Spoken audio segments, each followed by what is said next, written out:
The Mercury Theater on the air.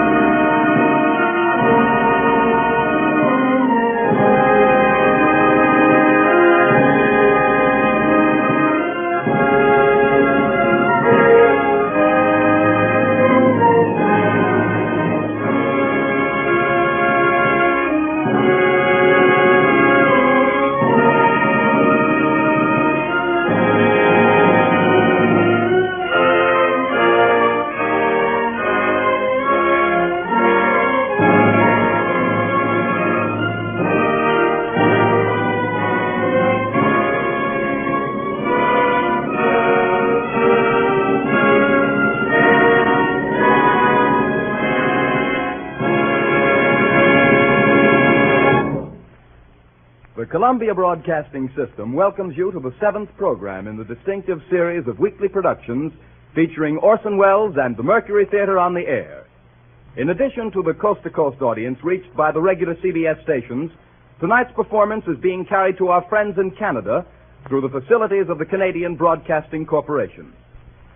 This evening, the Mercury Theater brings us The Affairs of Anatole by Arthur Schnitzler, with Orson Welles in the part of Anatole. And here is the director, star, and producer of these broadcasts, Orson Welles. Good evening, ladies and gentlemen.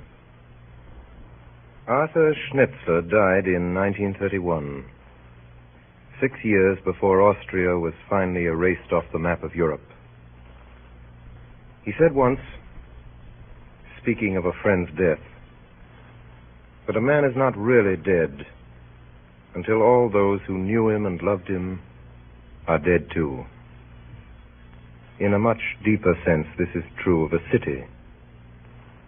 Vienna still lives today in the music and the words of the men who knew her and loved her. Not the city of ghosts and shadows that she had become since the war, but the flashing, imperial Vienna that she was at the turn of the century, when young Arthur Schnitzler, as a young man, gave up his medical practice to become her favorite writer. The Affairs of Anatole is Schnitzler's first and most popular work. Subsequently, he wrote plays, novels, and short stories. And almost every word he wrote is about the city in which he spent the 70 years of his life. The streets of Vienna, the parks, the Viennese woods. These are the places where Schnitzler is most at home. With a few deft touches, he can conjure up the old-world charm, this easy-going, pleasure-loving spirit that is so typically Viennese. One can almost feel the cobblestones in the old and narrow streets. Hear the icy wind piping around the corner of the Stephanplatz. See the exquisite carved outlines of the Stephankirche melt into the snow. A few words. We see the Prater at night, bright with gaslight. The lines of carriages outside the theaters. The lovers under the willow trees along the Danube, among the distant waltzes. Here, in this brilliant, charming city, live the men Schnitzler has created for us. And here live the women who love, and for whom love and happiness are just half understood, enchanting melodies that drift on the wind, who never think of the future or the past, who live from moment to moment untroubled by the depth of their emotions, who carelessly receive and waste the fragments of happiness that fall to their lot. From among these people, Arthur Schnitzler spins his wistful, humorous, and tragic story, The Affairs of Anatole.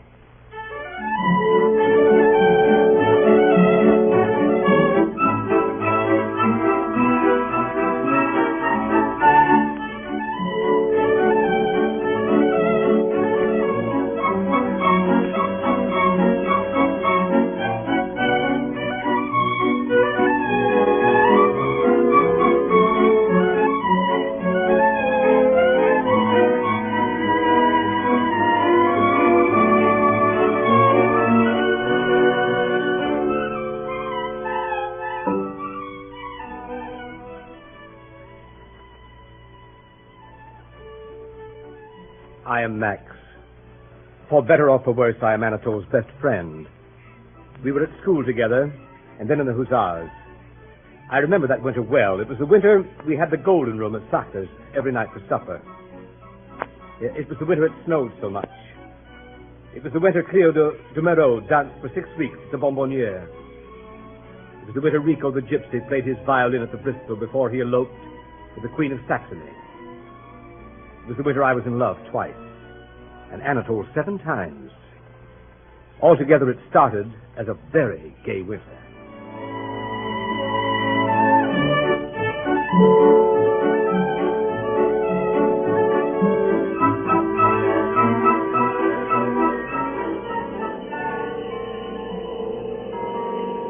Later that winter, something happened. Anatole began to behave very curiously. Now and then people reported meeting him in the strangest places, in the snowy streets and beyond the ring at twilight, in little restaurants in the suburbs.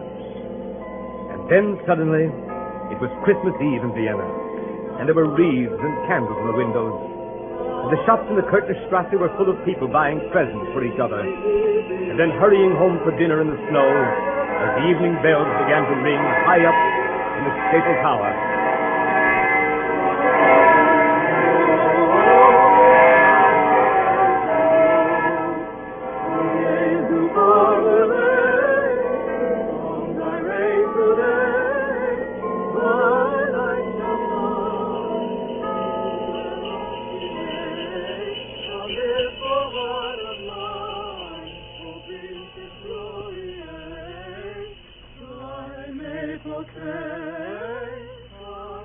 Dear lady.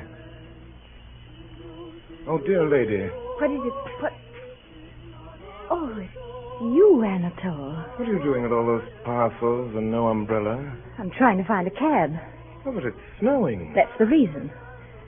I've been buying presents. Oh, let me carry some of them, please. Oh, it doesn't matter. I insist. You really mustn't trouble. Oh, let me be a little attentive for once in a while. Well, take this then. Oh, but that one doesn't amount to anything. Here, give me this. It's a great big one. No, I can manage that. I insist. Very well, then.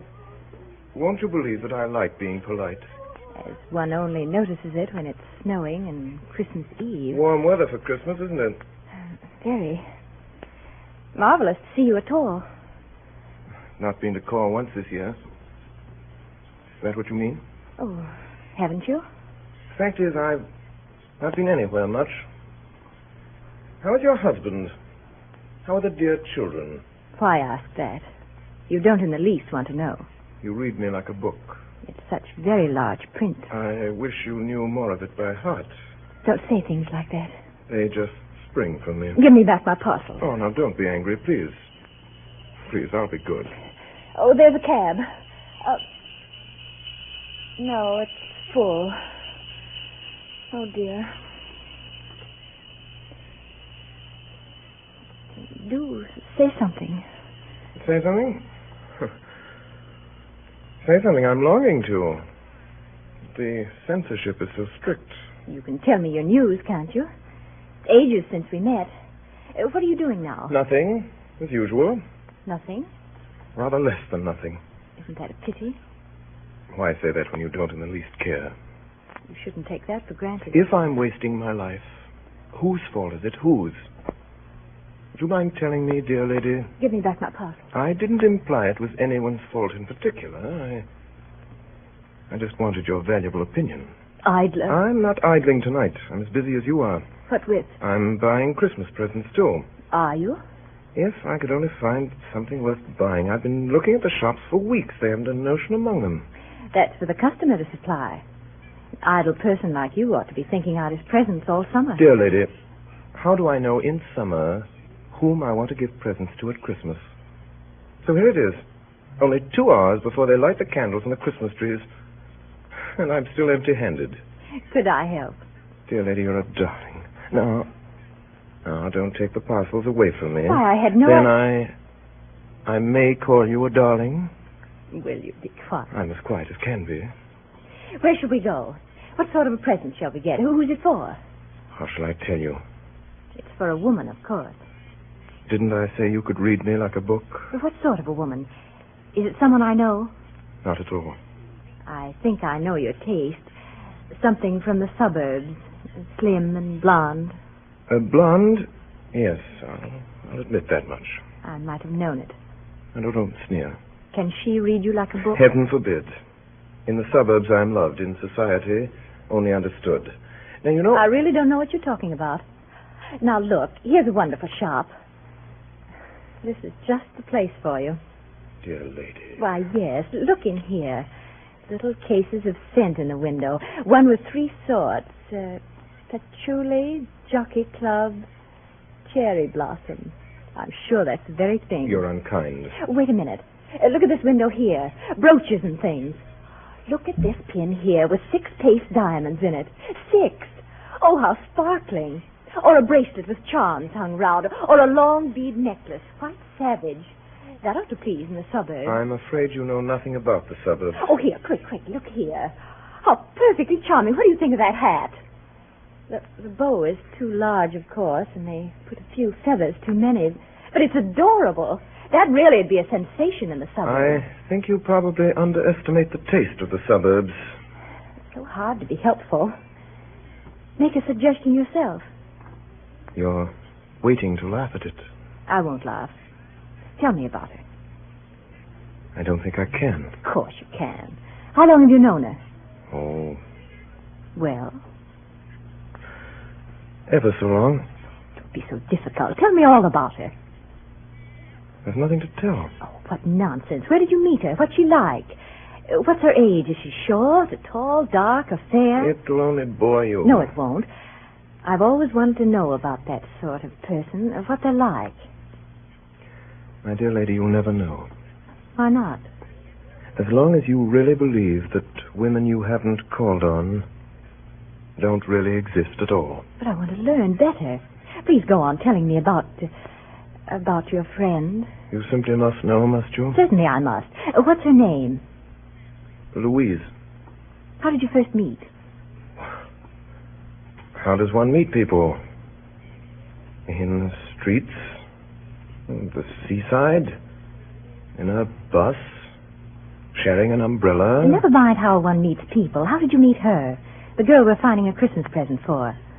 I'm sure she's like nobody else. She's just as like every other girl of her sort as you were like every other woman of yours. Am I indeed? Oh, now don't be offended. Or as I'm like every other man of my sort. What is your sort? I, madam, I'm a toy philosopher. And mine? You're a married lady. And what's she? She's just a dear little girl. Then let's hear all about your dear little girl. It's not that she's so beautiful or so very smart. She certainly isn't so terribly clever. Never mind what she's not. Well, she has the soft charm of a spring evening, the grace of a fairy princess, and the soul of a girl who knows what love means. That sort of soul is to be found quite frequently in the suburbs, I believe. Dear lady. I'm sorry. I believe in your fairy princess. What sort of a castle does the princess live in? Can you imagine a fairy princess in anything but the smartest of drawing rooms? Thank you, I can. Because this one lives in a little dim room, very small, with painted walls, and a few Christmas numbers hanging about, and a white painted lamp on her table. You can see the sun set from the window, over the roofs, through the chimneys. And in the spring, you can almost smell the flowers in a garden across the way. Must be a sign of great happiness, looking forward to the spring. Yes. Yes, I am happy. Now and then. It's getting late. We must buy her something. Something for that little room of hers. Well, she thinks it's so pretty as it is. Is she waiting for you now? Certainly. She's waiting. Tell me, how will she receive you? Oh. The usual way. She hears your step on the stairs, doesn't she? Sometimes. And goes to the door. Yes. Throws her arms round your neck and kisses you and says... What does she say? Oh. What one usually says in such cases. Well, for instance. I know of no particular instance. What did she say yesterday? Oh, nothing special. It sounds silly if you didn't hear the way she says it. I'll try and imagine that. Tell me the words. It's good to have you back again. It's good to... Is that it? To have you back again. That's very beautiful. You see, she means it. And she lives there alone? Yes, she's quite alone. She has no father, no mother. Not even an aunt. And you are all the world to her. Possibly. I'm afraid I'm getting cold. Walking in the snow like this. All the cabs seem to be full. Oh, I'm so sorry. I should have kept you. Let me see you home. Yes, they'll be waiting for me at home. What about your present? Oh, never mind. Never mind. I'll find something. Will you? But I wanted to help you buy it. Oh, no. You mustn't trouble. I wish I could be there when you give it to her. I wish I could see that little room and that dear little girl. She doesn't know how lucky she is. Oh, there's an empty cab now. Would you call it, please? Oh, why all this hurry all of a sudden? Please do as I say. All right. All right, dear lady. Cab! Cab! And give me my parcels. May I send her something? You? Take her these flowers. Will you give her a message as well? Of course. Promise. I promise. Why shouldn't I? This is the message. Yes? Tell her, these flowers, dear little girl, are from someone who might have been as happy as you, but who hadn't the courage. Goodbye, Anatole. Goodbye.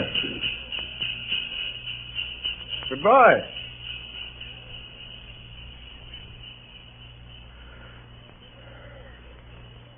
Cab. Cab. I say cab. Oh, cab.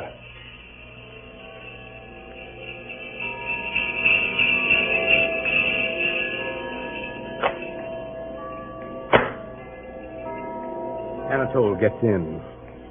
He gives the driver an address in the suburbs. Then he settles back on the cushions, for he has a long drive before him.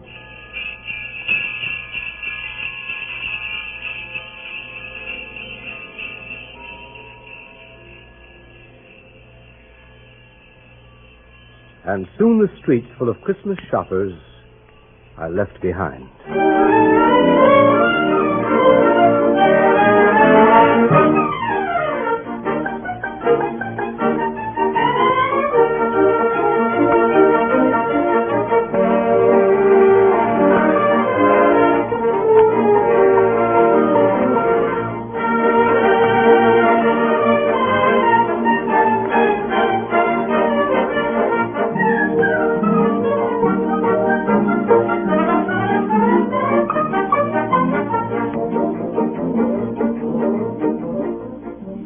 One evening in February, it was the week Pretty Chef was singing at the Wintergarten.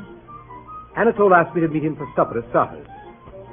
The Golden Room had been reserved by an Hungarian duke with curly mustaches, but we had the Red Room on the second floor, with the gingerbread mirrors and the crimson plush. Anatole took a long time ordering supper that night.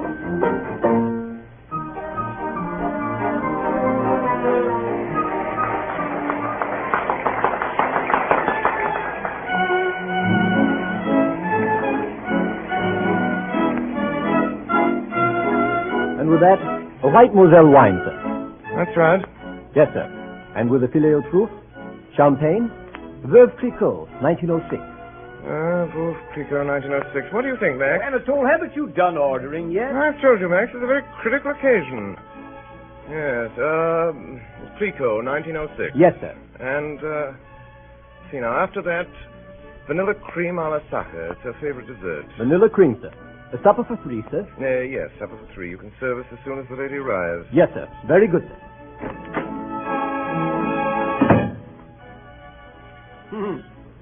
Suppose she doesn't turn up after all. It's only 10. Well, quarter after. Couldn't be here yet. The ballet must have been over long ago. Well, give her time to take her makeup off and get dressed. I say, Max, should I go over and wait for her? Oh, don't spoil the girl. Ha, ha, ha. Spoiler. Huh. Spoiler. I know you behave like a brute to her. Well, that's one way of spoiling a woman. No doubt. You know, Max, I feel very solemn tonight. Solemn. Have you asked her to marry you? Worse than that. You have married her? I have not. What makes this evening so solemn, my friend, is that it is the end. What? Yes, our farewell supper. What am I here for? You, my best and oldest friend, you are to be the undertaker to our dead love. Thank you. I shall have a very charming evening. All week I've been putting off this supper. You must have quite an appetite for this time. Oh, we've had supper every night, but I've never known how to begin the right words to use. I tell you, Max, it's nervous work. Do you expect me to prompt you?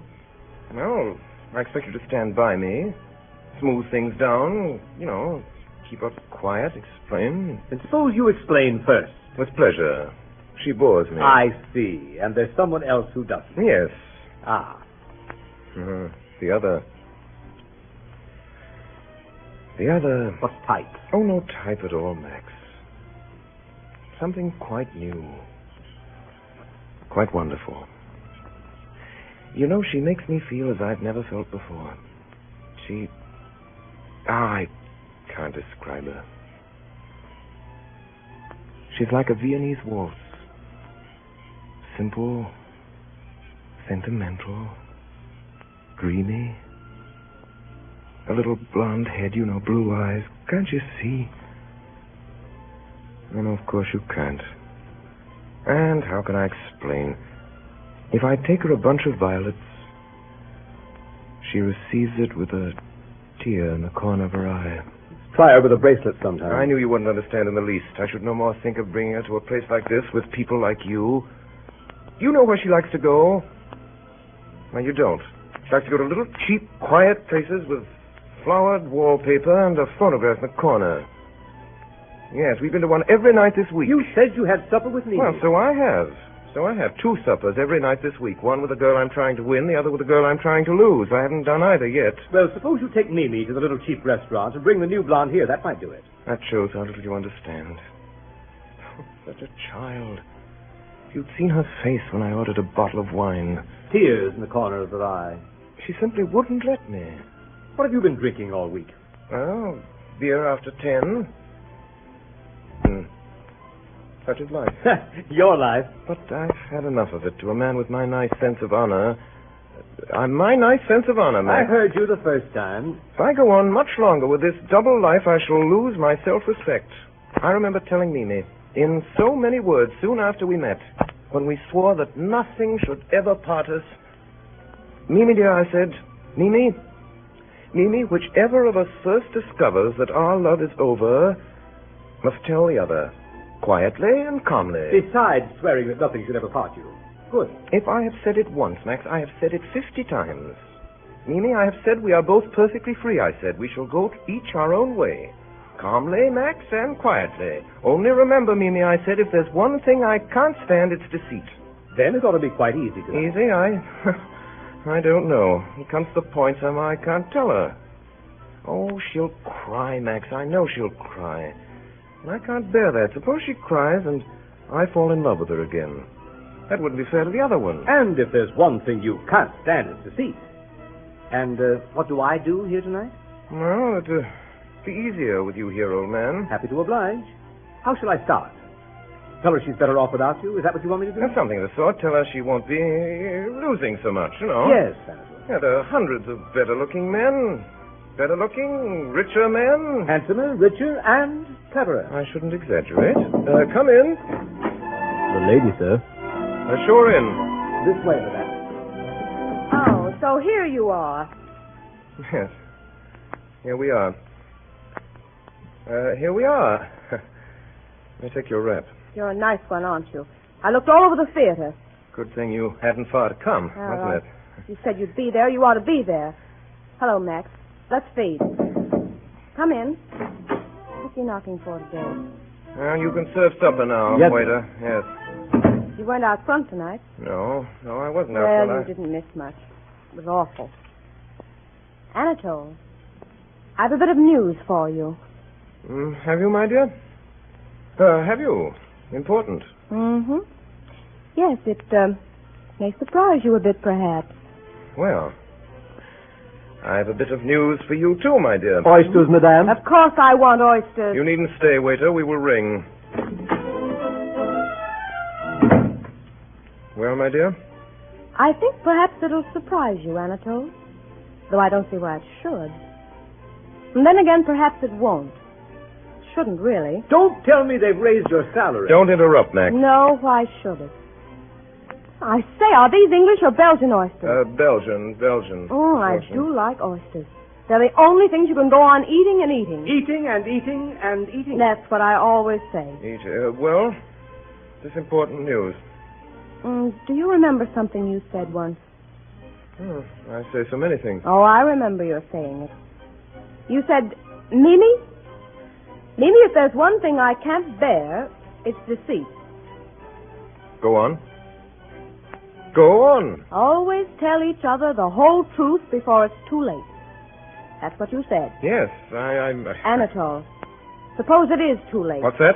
Oh, it's all right. It isn't too late. I'm telling you in time. Just in time. Mimi, are you crazy? What's this? You stop staring at me and eat your oysters, Anatole, or I won't say a word. Confound the oysters. Eat! If you go on with what you were saying, I don't like these jokes. Now, didn't we agree that when the time came, we wouldn't make any fuss? We'd tell each other quite calmly and quietly. Well, the time has come. Do you mean? Yes, I do, Anatole. This is the last time we have supper together. Would you mind explaining? All is over between Is us. it? Admirable. Nothing admirable about it. It's true. My dear Mimi, I'd like to understand. Has someone asked you to marry him? Oh, Anatole. I wouldn't throw you over for that. Throw me over. It's no use, Anatole. I'm in love. Madly in love. Max, shut up. There's nothing to laugh at, Max. Oh, never mind him. Now, Mimi, I think you owe me an explanation. Well, I'm giving it to you. I'm in love with somebody else. And I'm telling you straight out like you told me to.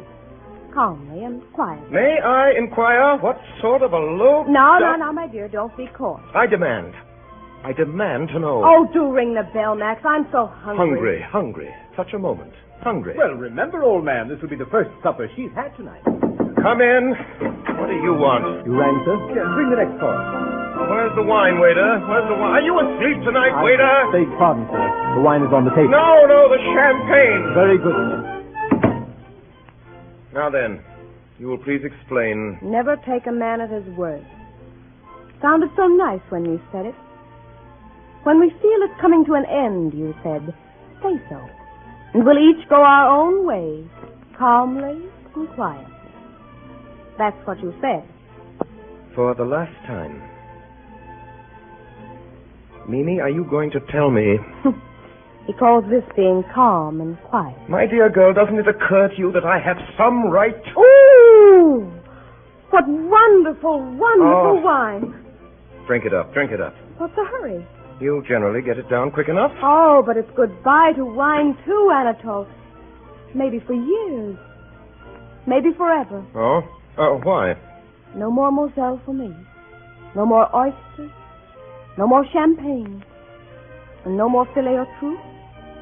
It's all over now. Now then, who's the lucky fellow? If I told you wouldn't be any the wiser. Well, what sort of a chap is he? How'd you come across him? What does he look like? He's a perfect picture of a man. It's fine. Yes, that's fine.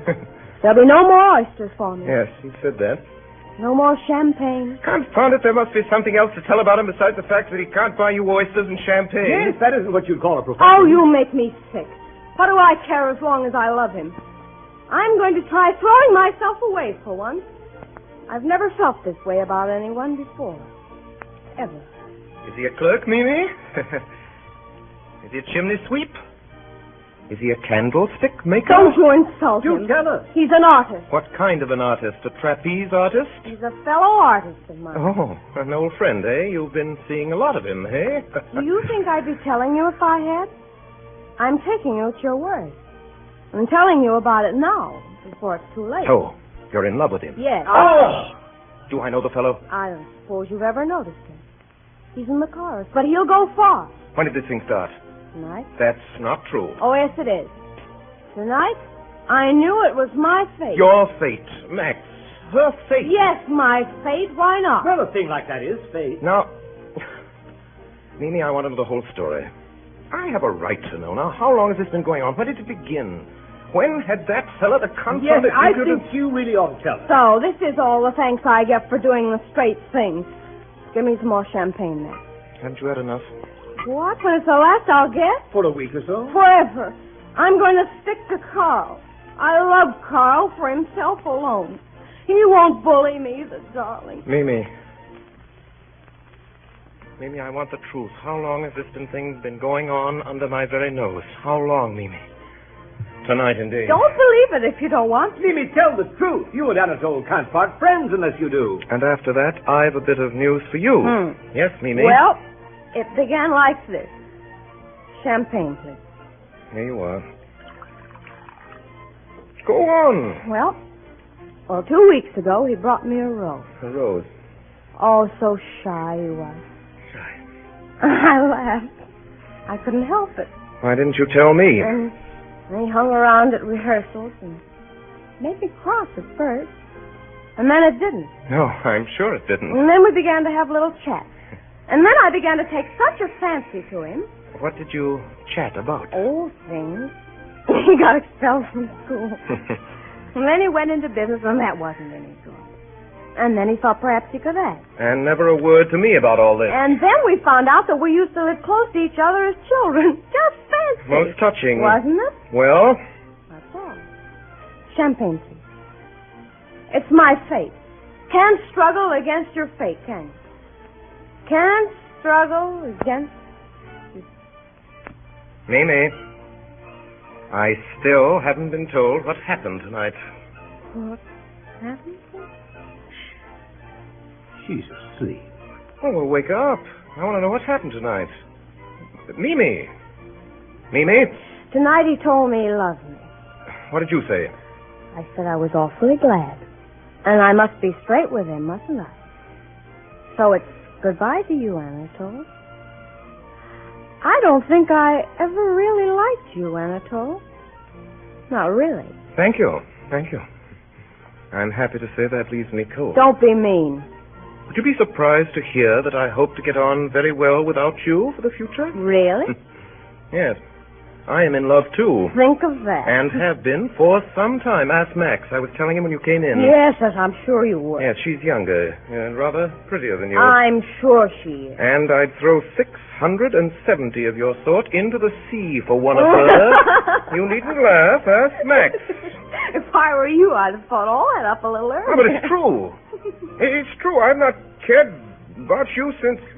You've been boring me till I could only stay in the room with you by sitting and thinking of her. Ditto to that. Well, that's not all. Say ditto to this if you can. To what? I could have told you all you've been telling me months ago. And days ago I could have told you a good deal more. You mean... Yes. Yes, I do. I behaved very badly to you, dear Mimi. Oh! You cad! Max, give me my things. Have me close. It only goes to show you. Doesn't it? Show what? What a brute a man can be. A brute, am I? Yes, a brute. A low brute. After all, I never told you that. What? Oh, never mind. Never told me what? I never would have told you either. Only a man could be so low. I beg pardon, sir. The dessert. Ooh! Vanilla cream. Give me mine quick. Can you eat vanilla cream at a moment like this? Oh, yes, of course she can. It's goodbye to vanilla cream forever. No more vanilla cream. No more Moselle. No more champagne. No more oysters. And thank goodness no more Anatole. Oh, waiter. Cigars. The biggest you have. Yes, madame. I say, what on earth, you Don't cigars? worry. They're not for me. They're for him, the man I love. Bye. Well, there you see. It was very easy after all.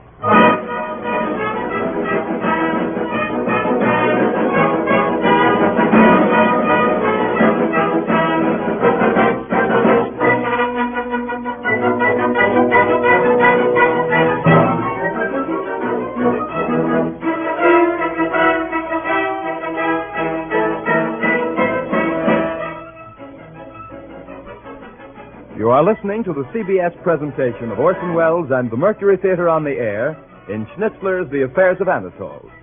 The program will continue in just a moment. This is the Columbia Broadcasting System.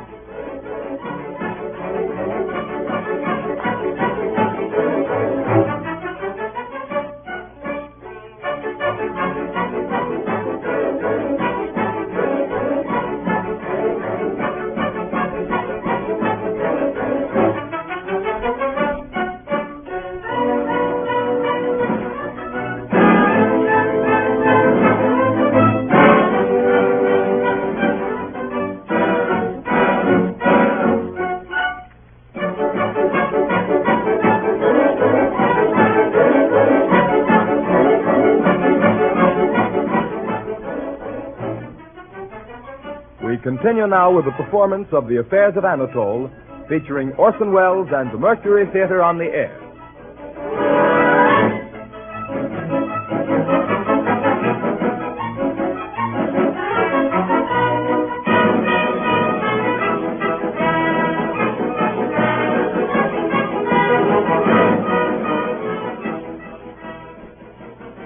Now comes a sad day for the ladies of Vienna. It is spring. The woods of Semmering are full of lovers.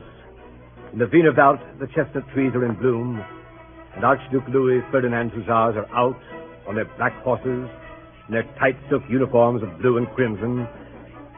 But for the ladies of Vienna, it is a sad day.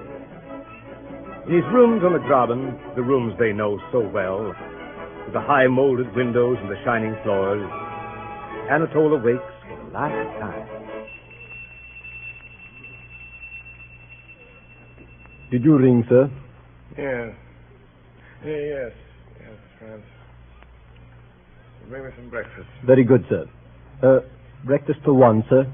Yes, Franz. Breakfast for one. Oh, and Franz, bring me that box. A box I was looking at yesterday. The one with the letters, sir? That's right. There it is, sir. Right beside you. Oh, thank you, Franz. There's someone at the door this time of the morning. Answer it, Franz. Yes, sir.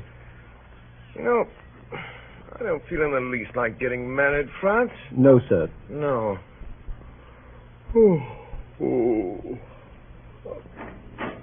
My dear fellow! Breakfast for two, Franz. Anatole, old fellow! Max, what are you doing here at 8 o'clock in the morning? Nearly 10. Well, what are you doing here at 10 o'clock in the morning? You say you're very jumpy. What's the matter? Yes, I am very jumpy. Not today. You shouldn't be jumpy. Oh? What is it you want? What's about this wedding? Oh, the wedding. You know your cousin Alma's one of the bridesmaids. About her bouquet. Well, what about it? I forgot to order it.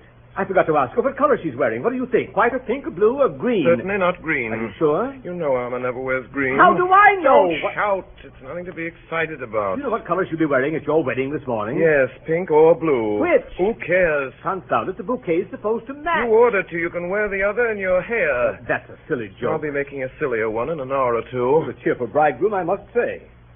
What on earth have you got there, all those letters and things? Those letters and things are my past. Your what? My past. My dead and buried past. Yes, Max, I'm going to ask you to take care of it for me. Your past? Better burn it, I should think. I can't do that. Why not? Well, this is how I'm true to them. To all the women I've ever loved. You know, I never forget a single one, Max. I have only to turn over these letters and dead flowers and locks of hair. You'll have to let me come round to your place and turn them over occasionally, Max. And, back they'll come to me. I'll be in love with them all again. And I'll adore them as before. Yes, the idea being that you want to use my rooms as a meeting place with your dead love. Suppose there were some magic phrase, Max, that could force them all to appear. Call them back out of the utter nothingness. Well, let's think of a phrase. What about, my only love? Yes. Yes, my only love.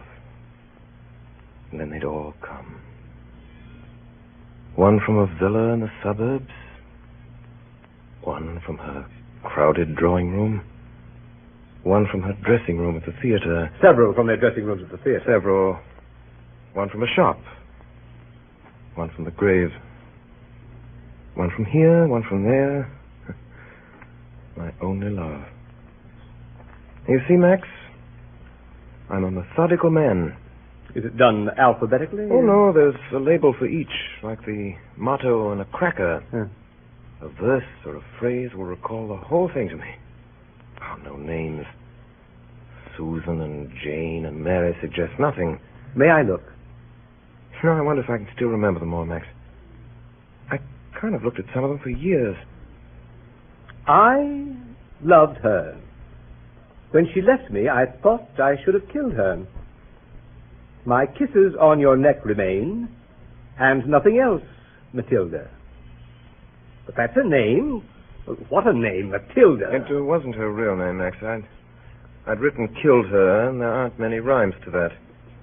I always did kiss her on the neck, though. Who was she? Oh, it doesn't matter. I loved her. Once. That's all there is to... Well, stand down, Matilda. She does up small, anyhow. Yes, one lock of hair. No letters? Letters from Matilda? That would have inked her fingers. Don't you sometimes wish women weren't taught to write? Exit, Matilda. Poor Matilda. No, you mustn't insult her. I've loved her. She's sacred. How stupid of me. Yeah. Who's next? When sad, my child, and sick of earth, my thoughts to your young man fly far, and then I laugh for all I'm worth. Oh, dear, how funny some things are. So they were. What's inside? A photograph. She and the young man. Oh, did you know him, too? Yes, that's what's so funny. He really was quite an exceptional fool. Stand down, my child, with your exceptionally foolish and mirth-provoking young man. What's this? What? A box on the ear. Oh. Yes. Is that how it ended? No, how it began. Ah. Oh. She always carried her curling tongs. Yes, you know she always did. Then it didn't matter what happened. I tell you, she was confounded pretty, that one was. There's a bit of a veil left, isn't there? Feels like that. Yeah. How did I lose you? How did you lose her? That's the point. I never knew. You know, Max, one fine day, she just wasn't. Don't you know how you leave your umbrella somewhere? You don't think of it till days later. No idea where you put it down? Fare thee well, my lost umbrella. Let's see, what's this one? Sweet and dear you were to me. Girl with roughened fingertips. Past all... Oh, that was Hilda. You remember Hilda. What became of her? She married a milkman. Did she now? That's what happens. I love a girl. I'm all the world to her. And then she marries a milkman. My only love. Hello? Yes, madame. One moment, madame. France. France! One moment, madame. Who is it, France? It's a lady, sir. Well, tell her I'm out. I'm afraid she heard you, sir. Oh, all right. All right, excuse me for a moment, ma'am. Yes, of course, man. Hello? Oh. Yes, hello, darling. Yes. Beautiful. And you? Splendid. Splendid. What? What's that? Breakfast? Oh, no, darling, not this morning. It's not possible. No, darling. I tell you, no. No, not this morning. You can't come to breakfast here this morning. Why? Why? Because I've got a man here, a man with some papers. Yes, that's right. A whole stack of papers. What's that? I said last night. Forever? My only love. What? Oh, of course I meant it. Yeah. You know, every word of it, darling. But not this morning. What's that? You coming right over? You're coming right over? I tell you, you can't. Just a minute. My darling, I tell you... Well, really, Anatole. Let me explain. If this is how you begin your married life... Don't be an ass. I'm not a moral man myself, but hang it Will you all. let me explain? Hurry up, then. It's almost 11, and your wedding's at 12:30. So it is. So it is. Well, last night I was at a party. I know that. I was there. So you were. I forgot. You were all there. You were all very lively. Yes, there was lots of champagne. Well, you drank my health and Louise's health. I drank your health and her health and wished you both happiness. So you did. Happiness, yes. Thank you very much. You thanked me last night. Did I? We broke up about 12:30, didn't we? Yes, I gave Louise a kiss. And she gave me a kiss. Well, it was snowing. After the party was over and you'd all left, then I was all alone. All alone in the street by myself. Poor old boy. Alone in the cold and in the snow. Great big flakes. Perfectly beastly. So what did you do? So I thought I'd go to the ball at the opera. Oh. You see, Max, it suddenly came over me, made me perfectly wretched that I wasn't going to be a free man anymore. Never more a jolly bachelor. My last night out. Go on. And they were in full swing at the opera, and I got there, and I watched for a bit, and I plunged in. I wanted to breathe in the sound and the scent of it all. Bathe in them for the last time. Time is getting on. What happened then? Was I drunk at Pop-in-Law's? Not a bit. Then I must have got drunk with that dancing. Mad drunk. It was my opera ball. Mine. Given by the city of Vienna to say goodbye to me forever. And then? Then I met a friend. An old friend? Can't you guess? You know, Max, when I got engaged, I had to tell quite a few stories, you know. Going away for a bit and back soon, you know. There was one in particular. Ilona. We met and sat under a palm. You're back again, she said. Yes. Yes, I said. When, she said. Not till last night. And why haven't you written? Where on earth you've been? Far, far away, I said. But I'm back again. Do you still love me? I love you still. And don't I love you still? She said. We'll never be parted again, she said. Never, I said. The waiter brought champagne and we were very happy. Well, I'm blessed. And now she's coming to breakfast. You know, looked at it in a certain light. This is pathetic. It's perfectly disgraceful. Yes, it is disgraceful. It is very pathetic, too. Who's that? Hello, Franz. Hello. Oh, so there really is a man here. Oh, it's only Max. Only Max? Well, why didn't you tell me? How are you, Max? And what do you think of this scoundrel? I think that's just what he is, a scoundrel. I've been crying my eyes out for him for months, and all that time he's been... Anatole, where have you been? Oh, places. Didn't he write to you either? But now I've got him safe. He doesn't get away again. Never to part. Oh, darling, give me a kiss. Oh, no. Really, Max doesn't mind, do you, Max? Oh, what a face. Look pleasant. Let's all have breakfast and be happy. Certainly. Ilona, I'm afraid I can't stay, and I really don't see... What don't you see? Anatole ought to... What ought Anatole? Anatole, it's high time that you... High time for what? He ought to dress. What's the hurry? You can stay at home today. My dear, I'm afraid I can't. You can if you try. I'm asked out. You send a message and say you can't go. He must go. I'm asked to a wedding. Oh, that doesn't matter. But it does matter. I'm what you might call the best man. Ah. And are all the bridesmaids desperately in love with you? Let's not go into that. I am, so he'd much better stay at home with me. My dear child, I must go. He really must. For a couple of hours. Oh, sit down, both of you, and let's have breakfast. There.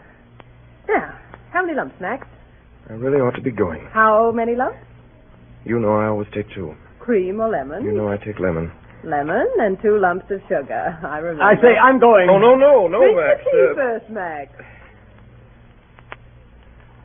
Yes, my dear, I simply must go and change. What time is this silly wedding? 12:30. Are you asked to? Yes. Who's the man? No one you know. Who is it? It's no secret, is it? The whole thing's a deadly secret. You see, his people... Oh, you're both dear boys, but you're lying in your teeth. I beg your pardon. It doesn't matter. You go where you like, Max. Anatole stays here with me. I tell you, I can't. The man's my best friend. I must get him married. What do you say, Max? Should I let him go? Here, Ilona, I think you'd better. Where's it to be? What do you want to know that for? Oh, I'd like to go and look on. Oh, you mustn't do that. I must have a look at your bridesmaid, Anatole. Best men often marry bridesmaids, don't they? I can't have you getting married. Well, what would you do if he did? Forbid the banns. Would you? No. Or I might make a scene at the church. That's vulgar. I wouldn't do that. No.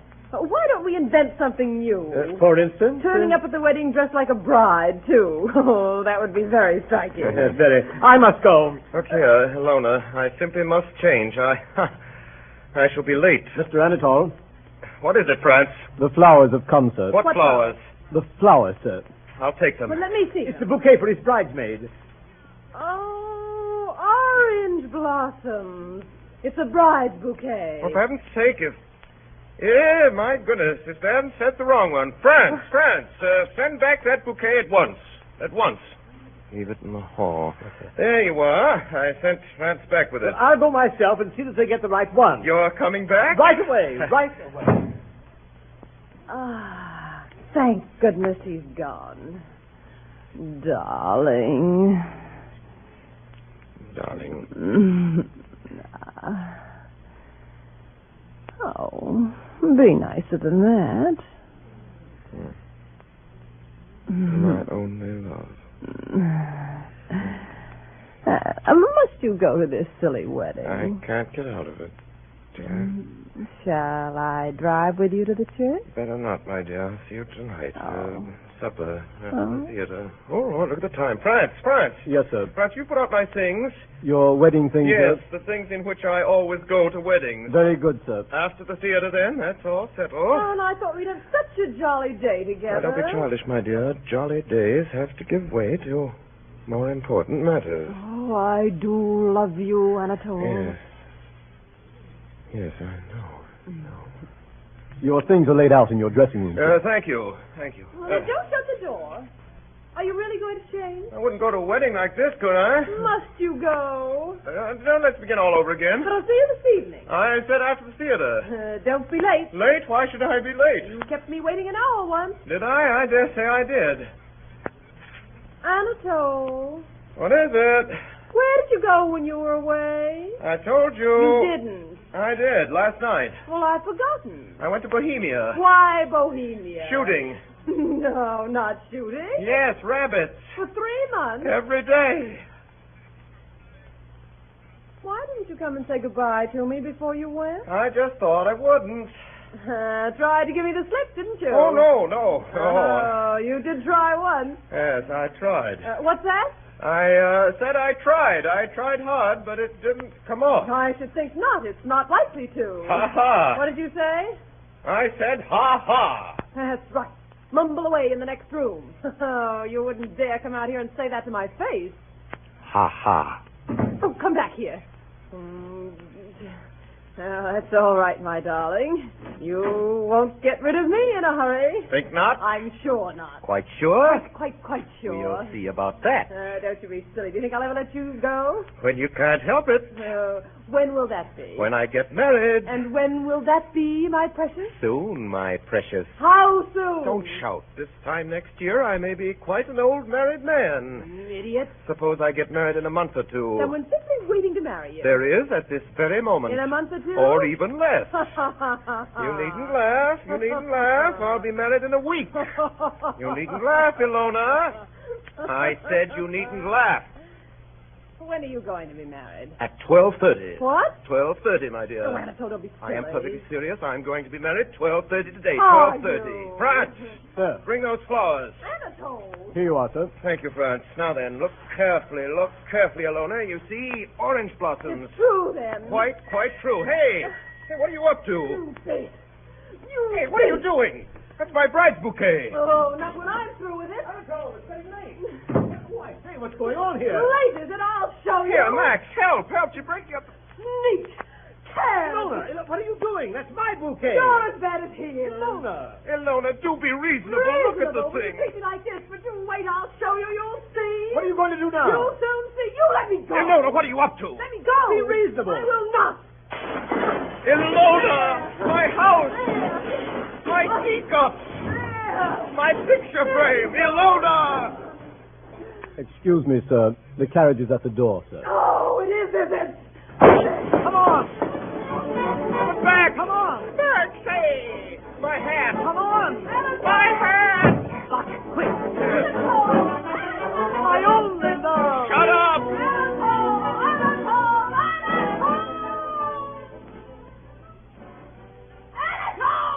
I, Anatole, take thee, Louise, to be my lawful wedded wife, to have and to hold from this day forward, for better or for worse, for richer or for poorer, in sickness and in health, to love and to cherish.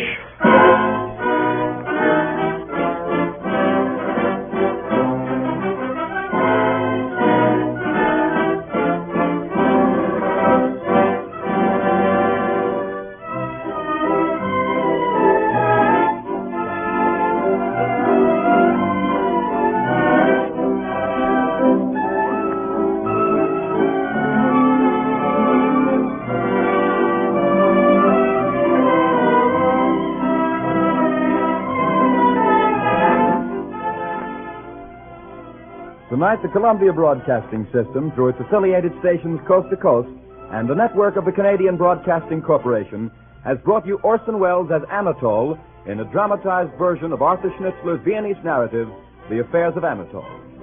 The adaptation for radio was made by Orson Welles, the brilliant young star, director, and producer of these weekly broadcasts by the Mercury Theater on the air. And here is Orson Welles to tell you about next week's broadcast. Ladies and gentlemen, first of all, I'd like you to tell you about the cast tonight. Gabrielle, the first of Anatole's three affairs this evening, is played by Miss Alice Frost. Mimi, she of the oysters and the champagne and the Moselle and the cigars, was Miss Helen Lewis. Ilona, who tried to ruin the wedding morning, was Miss Arlene Francis.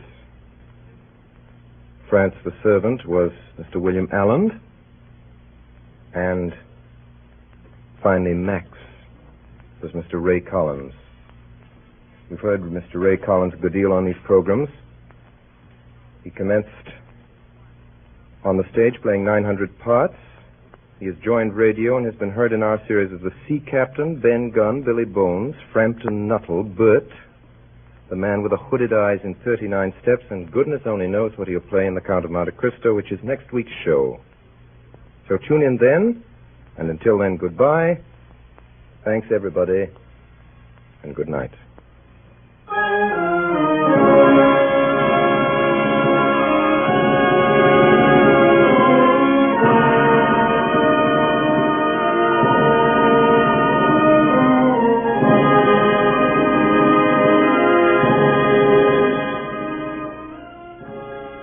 tonight's program, Bernard Herrmann conducted the orchestra, and Davidson Taylor supervised the production for Columbia. Dan Seymour speaking.